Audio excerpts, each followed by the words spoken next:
सब पैघ सबके नमस्कार। हम छी सोनी झा और हमर यूट्यूब चैनल मैथिली गीत सोनी झा में अहाँ सबके बहुत बहुत स्वागत अछि।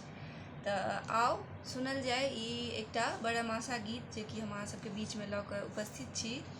तऽ अहाँ सबके केहन लागत से कमेंट बॉक्स में जरूर लिखबै और आशा अछि जे बढ़िएँ लागत।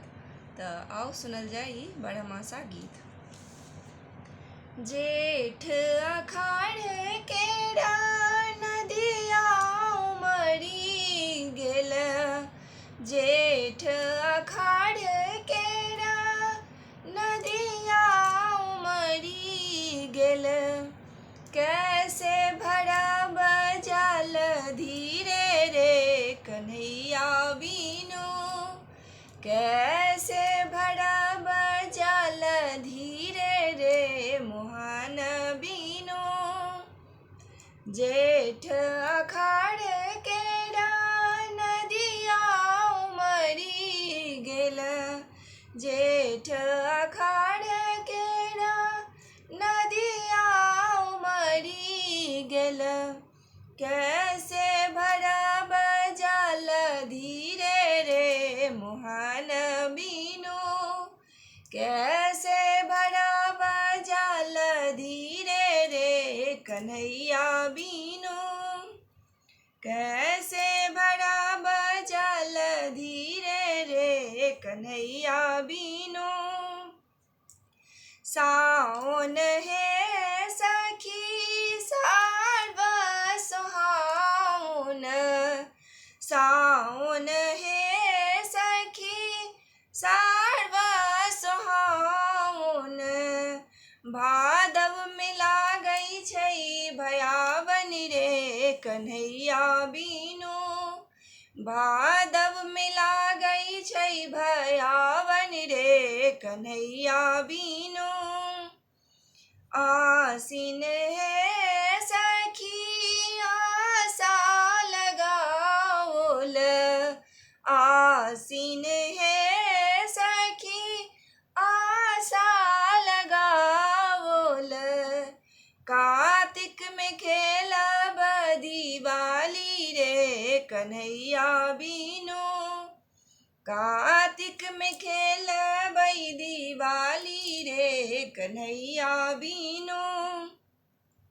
कैसे भरब जल धीरे रे कन्हैया बीनू, कैसे भरब जल धीरे रे मोहन बीनू, कैसे भरब जल धीरे रे कन्हैया बीनू। अगहन है सखी साड़ी उपजल, अगहन है सखी साड़ी उपजल, अगहन है सखी साड़ी उपजल। पूस में पूजब तू साड़ी रे मुरारी बीनू, पूस में पूजब तू साड़ी रे मुरारी बीनू, पूस में पूजब तू साड़ी रे मुरारी बीनू। कैसे भरब जल धीरे रे कन्हैया बीनू, कैसे भरब जल धीरे रे कन्हैया बीनू। माघ है सखी जाड़ा लगतू है, माघ है सखी जाड़ा लगतू है। फागुन में फगुआ खेलबै रे मोहन बीनू, फागुन में फगुआ खेलबै रे मोहन संग। कैसे भरब जल धीरे रे कन्हैया बीनू, कैसे भरब जल धीरे रे कन्हैया बीनू।